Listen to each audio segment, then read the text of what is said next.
People ignore the fact that the breeders are taking gambles. You have to take care of your breeders. That's the backbone of this industry. I need to provide for the breeder the best investment program I can. Share the upside. I've had a lot of people tell me they were glad they did it.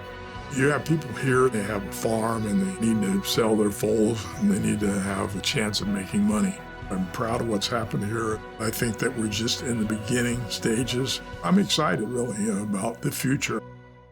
Hi everybody and welcome to Spa Babies, presented by Spendthrift, the Breeders' Farm. I'm Dan Illman along with Nicole Russo, and let's throw up the field for Thursday's Spa Baby race. We're kicking off the late pick 4 with the second division of New York bred maiden specials for juvenile fillies. Spendthrift very well represented in this race. The 2 Top Hat Invasion and one of the also eligibles, the 13 Bella Invasion by Spendthrift Stallion, Normandy Invasion, and the 4 Maya Waya, who has experience on the racetrack already, by Spendthrift Stallion, Wicked Strong. This is a pretty decent field, Nicole, but I think we should urge the folks to consider the 11 Critical Value, who we won't be able to discuss in depth. This one's the first also eligible. She got beat a nose in her debut, and if she improves off that effort, she's dangerous if she gets into this race. She definitely is, and there's a filly or two in here who ran against her on debut. So even if that one doesn't draw into this race, I think she's key. I think your interpretation of her performance is key to how you interpret the shape of this race. Well, let's take the field in post-position order, beginning with the number 1, Imincomunicado, who made her career debut on turf and passed a couple of tired horses late. She was saddled with the intimidating inside post position that day as well. Didn't break very sharply, but I liked how she rallied a bit in the lane, and second-time starters adding Lasix, that's generally a good angle, and I like the fact that they're getting to dirt. You look at this pedigree, the dams have to inform the family of Discreet Hero. This is a dirt pedigree, and she's by McLean's Music, the sire of a classic winner. Yeah, I certainly do think this one will prefer dirt to turf. And, McLean's Music did sire a classic winner in his first crop, but he was a very fast horse, just blazing in his only start. The broodmare sire Old Trieste was a tremendously fast horse on his day. So I do see some speed over speed in this pedigree. The 2 is Top Hat Invasion by Spendthrift Stallion, Normandy Invasion. This is Normandy Invasion's first crop. There is a lot of speed on the bottom of this pedigree. What's your opinion of the Normandy Invasions thus far? Do they need a little bit more time to mature, or do you think he can get one fast one right out of the gate?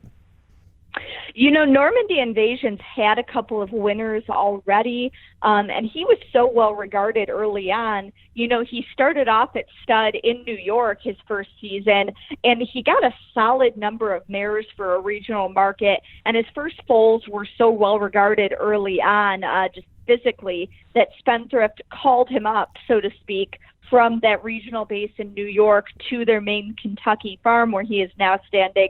So I think that's a very good sign and, a real indicator of their opinion of this stallion. Number 3 is Cafaliani, a daughter of a rock-solid stallion. Hold Me Back doesn't get a lot of press, but he gets racehorses, winning 12% with juvenile debut runners. This dam has thrown a route winner. She was placed twice on dirt. A little bit of speed in the bottom of this pedigree. LV Gamble was a solid stakes-winning sprinter on both dirt and turf. Charlie Baker's given this horse a nice foundation. She's been breezing since mid-May. Yeah, a nice foundation on her. I don't think they've been in any hurry with her. It interests me that her most recent work, and a solid-looking work, was on turf, and now she's debuting here sprinting in the dirt.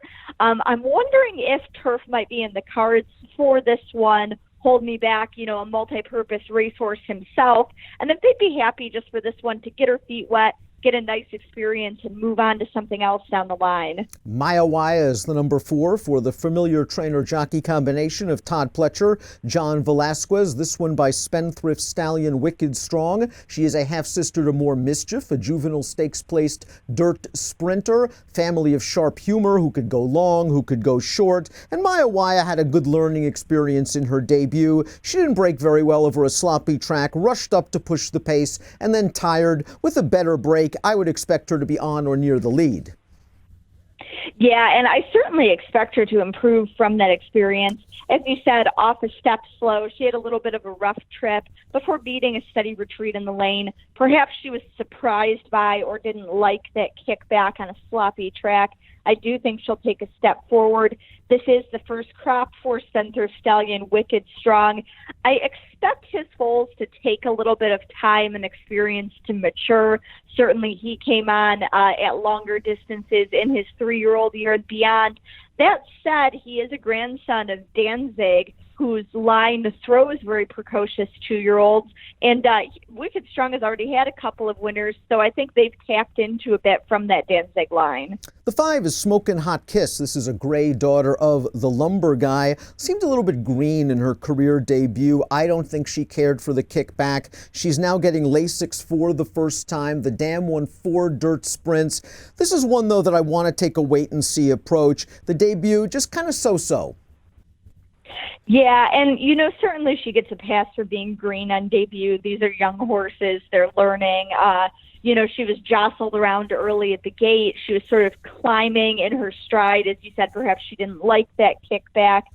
She was pretty wide and just, never did any real running. I'd like to see her take a step forward off that. The 6 Bok Choy by 2-year-old champion Shanghai Bobby. I wonder if this filly's prepping for something on the turf down the road. The dam's been very productive. She's foaled 6 winners from 9 runners, but she's also a half to clever actor, a graded stakes place turf router. The second dam preferred the turf. Bok Choy also breezed on the turf most recently.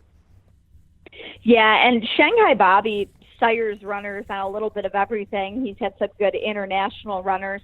So I wouldn't be surprised to see this one turn up on turf down the line either.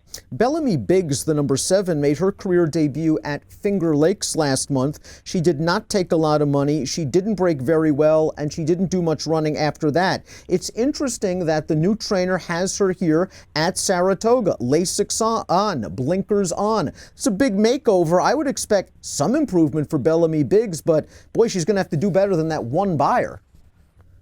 Yeah, I'd certainly expect her to break better, at least with those blinkers on.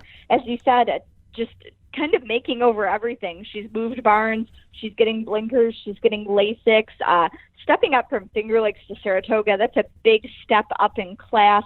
I also look at her family. Bellamy rode a very good juvenile sire here in New York, but some route ability in the female family, and I'm wondering if she's going to take a little bit more time to sort herself out and if she'll want more distance to sort herself out. Formulator fact for Bellamy Biggs' new barn, past year on dirt, 1 for 31, 42-cent ROI. Take that formulator fact with a grain of salt. This filly figures to be a giant price on the tote. The 8 is Saratoga Beauty, and this filly took a ton of money for low-profile trainer Pat McBurney, who's a very good trainer and is based at Monmouth Park. This one got bet down to less than 2-1 in a 9-horse field at Saratoga on August the 7th. Didn't have the easiest trip, returned to Monmouth, breezed a bullet. Something tells me that this horse can run a little bit, and she's got some pedigree. I think this is kind of an important race for Saratoga Beauty to kind of affirm that money she took in her debut. Yeah, and this is the one I mentioned. Ran, kind of a respectable 4th in that race. That critical value was second by a nose in, that one that we mentioned on the also eligible list. So if you liked her and we're hoping for her to draw in, I think you've got to take a look at Saratoga Beauty. Buy a 15% 2-year-old sire, and, that certainly isn't a surprise. Macho Uno, a champion 2-year-old himself, just an outstanding female family. This is the family of champions Gold Beauty, Sky Beauty, Deja, just, an outstanding pedigree. Barn does very well with second-time starters, as we see from this formulator fact. Past couple of years, 2-year-old dirt sprinters in their second start, 38% winners and a $5.40 ROI. Canarsie Angel is the number 9. She made her career debut on turf. No surprise there. She's a half to Kreesie, a stakes-winning turf sprinter. Big Brown can get winners on dirt and turf. The dam was a rock-solid runner, a 5-time winner of over $100,000 in her career. This horse was not embarrassed in her debut at all at 21-1. She kind of ran evenly, and I would expect normal second-out improvement with the blinkers added. Yeah, especially, she doubled and broke a little slowly, so I think the blinkers help with that. made a minor bid on her debut. I certainly see why they started her turf, being by Big Brown and to Kreesie. I'm surprised she's still on turf. The 10 is Courageous Girl, and this daughter of Bourbon Courage, a first crop stallion, showed some good speed in her career debut before tiring. David Donk usually gives them a race. You can expect some improvement here, but this is another one that has a little bit of turf on the bottom of the pedigree. The Donk-trained runners often do improve on turf, but I think Courageous Girl can improve, and maybe he's one for the bottom of your single race exotics at a big price. And this is the first crop of Courage, and he stands in Maryland. He's a son of Lionheart. He got off to a nice start with his 2-year-olds earlier this season, including a couple of stakes horses. I mentioned how hard it is for regional sires to make an impact on some of the national and North American sire lists, just because it's a numbers game, and Bourbon Courage was right there early on. So I think he's an interesting young stallion.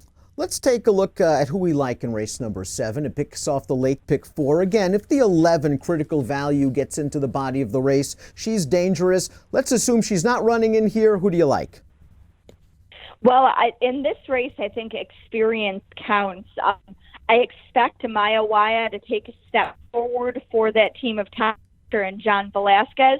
I expect Saratoga Beauty to improve for her experience. And as I said, she was in there against Critical Value, so if you like that one, I think you have to take a look at Saratoga Beauty. So Nicole's leaning towards the 4 and the 8 in the Thursday's Spa Baby race. Again, if the 11 runs, she's going to be real tough to beat. Of the first-time stars, I'm a little interested in the 3, Kefaliani. A lot of long, strong workouts, 5 furlong breezes to get her ready for this 6-furlong debut for Charlie Baker. Maybe she's kind of a price source you can look at. Maya Waya, I agree with Nicole. I think this filly is going to improve in her second start. She is by Spendthrift Stallion, Wicked Strong. We'll see if the 11 gets into the race. She'll be tough if she runs, and if not, I'll go 3, 4, 8, and 10 in Thursday's Spa Baby race, kicking off the late pick 4, and our Spa Babies coverage all Saratoga season long is presented by Spendthrift, the Breeders' Farm.